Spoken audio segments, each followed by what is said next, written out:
Somewhere beneath the Mongolian steppe, in a location guarded by 8 centuries of silence, lies the body of a man who conquered more territory than any ruler in human history. And clutched in his skeletal hand, archaeologists believe, is half of an arrow, broken, incomplete, its other half never found. The burial party was executed to keep the secret. The grave has never been discovered, and the question remains, whispered across the grasslands like wind through ancient bones. What was he searching for across all those horizons? What piece was he trying to find? And did he ever understand that some things broken in childhood can conquer the world but never become whole? This isn't just a story about conquest. It's about a boy who was abandoned, who spent his whole life gathering what he could never hold, building what he could never keep, searching for something that might never have existed at all. Picture this: Mongolia, 1171, spring morning. A 9-year-old boy is screaming. His name is Temujin. His father is dying. Someone poisoned him. The Tatars, old enemies pretending to be friends, put something in his drink at a feast. By the time he makes it home, his lips are already turning blue. "Come here," he whispers to his son, the one with strange gray eyes that seem to look past everything, toward the horizons no one else can see. Temujin comes closer. His father presses something into his small hands. 5 arrows, bound tightly together. The boy has seen this before. Try to break one arrow? Easy. It snaps. But 5 together? Impossible. They hold. "This is unity," his father gasps. "This is how we survive. Together we are—" Then he stops, looks down at his trembling hands. His face twists with something between pain and shock. One arrow is broken. No, it's been broken for a while. The 2 halves lie in his palm, separated, like he'd forgotten about it until this very moment. "Find it," he whispers, pressing half the arrow into Temujin's hand. "Find the missing piece, and you will understand why empires rise and fall, why some people scatter and some people bind, why I never could." By sunset, he's dead. By morning, the tribe is gone. Here's how it really works on the steppe. When food gets scarce, people leave. Temujin's father is dead. His mother, Holin, is now a widow with 5 kids under 12. Winter is coming, and feeding them means less food for everyone else. So, the tribe just leaves. They pack up their tents and disappear across the grassland like ships into fog. "Mama?" Temujin asks, still clutching that half arrow. "Where did they go?" "Away from the hungry. Away from the weak," she says. "This is what people do. They stick together when times are good and scatter when things get hard. Then I'll be strong." "Strong isn't enough." She looks at him with eyes that have survived kidnappings, tribal wars, and poison that makes widows. "You have to become what holds when everything falls apart. You have to become the glue itself." That winter, they eat rats and roots. They fish through ice so thin that Temujin falls through, twice. His mother pulls him out by his hair. They dig in frozen ground with bleeding hands. Every night, he holds that half arrow, searches the darkness for its missing piece. Somewhere in the tent, somewhere in his memory, somewhere in the world that took his father and scattered his people. He never finds it. But the searching, that becomes who he is. At 14, Temujin is no longer a kid. He's lean, hard, quiet. His eyes have that stillness you get from constantly watching the horizon for danger. But he hasn't learned to avoid betrayal yet. The Taichi Ud clan, his father's rivals, decide a boy becoming a man is dangerous. They come at dawn.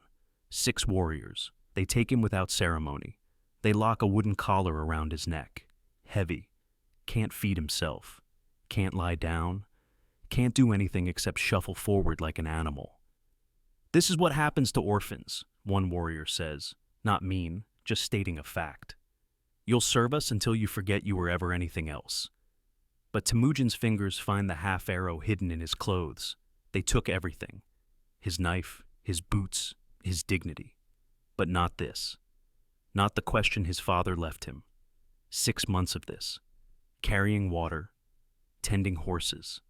The casual cruelty of people who don't even consider him important enough to hate. At night, his fingers trace the broken edge of that arrow, feeling where it should connect to something, where there should be wholeness, but there's only the sharp reminder of the break.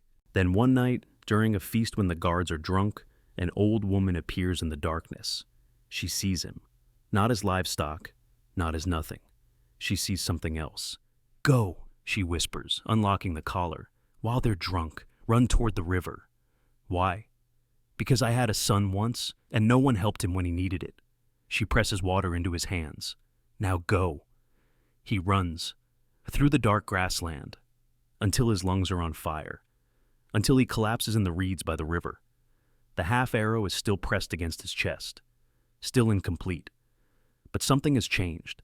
That old woman's mercy, helping him for no reason, gaining nothing, it's the first piece of something new he's building, a different kind of unity. He doesn't know it yet, but this is how conquerors are made, not from strength, but from the memory of weakness, not from power, but from understanding what it feels like to be nothing, to be forgotten by everyone except one old woman who remembered she had a son. At 20, Temujin marries Börte. She's not blind to who he is. Scarred from survival, eyes like winter sky, moving with the careful economy of someone who learned that waste means death. But she sees something else. Potential. "You look like someone searching for something," she says at their first meeting. "I am. Have you found it?" He touches the half arrow at his belt, worn smooth now from constant handling. "Not yet." "Then I'll help you look." And she smiles. Not the smile of someone accepting her fate, the smile of someone choosing adventure. "But you have to tell me. What is it?" "I don't know. My father said if I found it, I'd understand why things break, why tribes scatter, why—" He trails off, suddenly aware of how crazy he sounds. But Börte doesn't laugh. "Then we'll know it when we find it." For 3 months they build something together. Not lightning strike passion, but the deeper thing. The choosing each other daily thing. The decision to stay when leaving would be easier. Then the Merkits come at dawn, 40 warriors, seeking revenge for Temujin's mother. His father had stolen her from them years ago. Tribal grudges last forever, and when they can't reach the dead, they reach for the living. Temujin hears the horses, and he makes a choice that will haunt him forever. He runs, takes his mother and siblings into the forest, hides them, and watches from the trees as the Merkits search the camp, find his new wife, and take her. Börte doesn't scream. She looks toward where she knows he's hiding. Her face shows not fear, but something worse, understanding. She understands why he ran, why he chose his mother over his wife, why survival requires these impossible calculations. But understanding isn't forgiveness. For 8 months, Temujin lives with that choice. He goes to his blood brother, Jamukha, the one person who never abandoned him. He goes to his father's old ally. He makes promises, trades, alliances. He gathers an army, not through inheritance or birthright, through necessity, through making people believe that sticking together serves them better than scattering. When they finally attack, it's not just a battle, it's rescue transformed into revenge. They win. He finds Börte. She's pregnant. His first son, Yochi, is born 7 months later. Yochi means guest or stranger. The child might be Temujin's, might be his captor's, might be a permanent reminder that some breaks can't be undone, some pieces stay missing no matter how many battles you win. That night, he holds the half arrow and realizes something terrifying. He rescued Börte, built an alliance, won the battle, got his wife back, and yet, the break remains. The missing piece is still missing. What if winning doesn't complete anything? What if conquest only reveals new ways to be broken? But by then, the momentum has started. The scattered are gathering around him, orphans, outcasts, the ones abandoned by their clans. They come because Temujin offers something revolutionary, belonging based not on birth, but on choice. Loyalty that doesn't scatter in winter. He's building a new kind of bundle, arrow by arrow, person by person. And he can't stop now. Temujin is 35, standing on a ridge, looking at 2 armies. On one side, his forces, 20,000 warriors from a dozen tribes, bound by his new law code that makes merit matter more than blood. On the other side, his blood brother, Jamukha. They swore an oath at 13, mixed blood and drink, promised to be brothers forever. They survived together, hunted together, dreamed of uniting the steppe. But Jamukha chose the old ways, where chiefs remain chiefs because their fathers were chiefs, where people stay in their place because that's where they were born. And Temujin chose the scattered ones, the ones with no birthright, no position, nothing except the choice to bind together. We don't have to do this, Jamukha sends word. We can unite the steppe together, two leaders, brother and brother, like we promised. Temujin holds the message, feels the weight of the half arrow at his belt. Tell him no, he says. Tell him one bundle can't have two bindings. Tell him I remember our oath, but I remember the abandonment more. The Battle of Dalen Balzhut lasts 3 days. Temujin loses. His forces scatter, proving maybe that new unity breaks easier than old unity, that loyalty built on merit is fragile against tradition and fear. He retreats to the edge of the known world, spends winter with maybe 4,000 warriors who chose not to scatter, even in defeat. And that winter, something clicks. Why do you stay? He asks during the coldest night. You could go back to your old tribes. Why stay with someone who lost? An old warrior, missing 3 fingers, speaks. Because you fight for a world where my son can rise.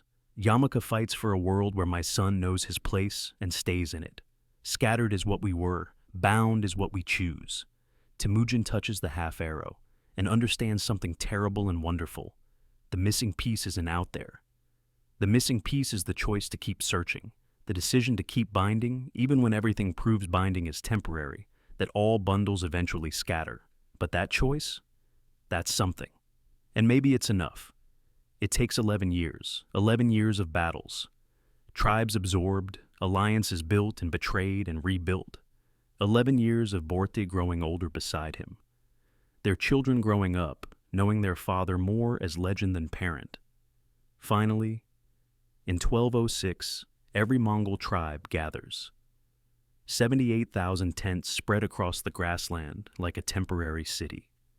They proclaim him Genghis Khan, universal ruler, or maybe the one who binds what should not be bound. He's 44 years old. He's united the steppe. He holds the half arrow during the ceremony, hidden in his hand. Waiting to feel complete, he doesn't. Here's what Genghis understands. Unity built on merit requires conquest, because merit must be proven, and peace provides no proving ground. The steppe is united, but it's not enough. Beyond are the cities. China, Persia, kingdoms that think they're safe behind walls. Walls fascinate him. Steppe people live in tents that fold and move, that resist permanence. But city people build walls, build permanence, build the illusion that unity can be stone instead of choice. He decides to prove them wrong. The campaigns blur together, cities burning, cities surrendering. The Mongol army moves like water, adapting to every defense. Chinese engineers teach them siege warfare. Muslim scholars teach them administration. They absorb everything. The empire grows larger and larger until what? Genghis is 60, watching another city about to fall. His advisor speaks quietly. You can conquer from horseback, great Khan, but you can't rule from it. Eventually you have to stop moving. Why? Because empire needs permanence, laws, administration. Empire is the opposite of what made you. That night, Genghis dreams. His father stands before him holding the bundle of arrows, but when Temujin reaches for it, they scatter, each flying in a different direction, disappearing into darkness. He tries to gather them, but every arrow he catches turns to smoke. He wakes gasping, hand reaching for the half arrow that's been at his belt for 50 years. Still broken, still searching. And for the first time, he wonders, what if there is no other half? What if the break was the point? What if his father was teaching him that all binding is temporary, all empire is movement, all unity is just the decision to stay together despite the inevitable scatter? But it's too late to stop. The momentum of conquest has its own gravity. The tent smells of smoke and breath, and too many people trying to govern too much space. Genghis sits with his sons, Yochi, Chagatai, Ogedei, Tolui, watches them argue about succession, about which part of the empire each will rule. They're strangers to him. They carry his blood, probably, always that question with Jochi. They've fought in his campaigns, but they're strangers nonetheless, because empire building leaves no time for the small moments that make family more than genetics. Yochi speaks first. I should rule the Western territories. I've commanded there 10 years. You're a bastard, Chagatai snaps. Merkit seed. You have no right. Enough. Genghis doesn't raise his voice. He hasn't needed to in 40 years. Yochi commands the West because he's earned it. Merit, not blood. Or have you forgotten what built this? But his hand rests on the half arrow, and he thinks, I built an empire on merit over birth, yet my sons fight over inheritance. I created laws against betrayal, yet they betray each other daily. Börte enters. The sons fall silent. She's 70 now. Her face is carved by time into something more interesting than beauty, a map of survival, of choices made and endured. You're all idiots, she says. Fighting over an empire that will scatter the moment he dies. Fighting over territories that need constant reconquest. She looks at Genghis. Didn't you teach them? Unity is motion. Stop moving, and it dissolves. After the sons leave, she sits beside him.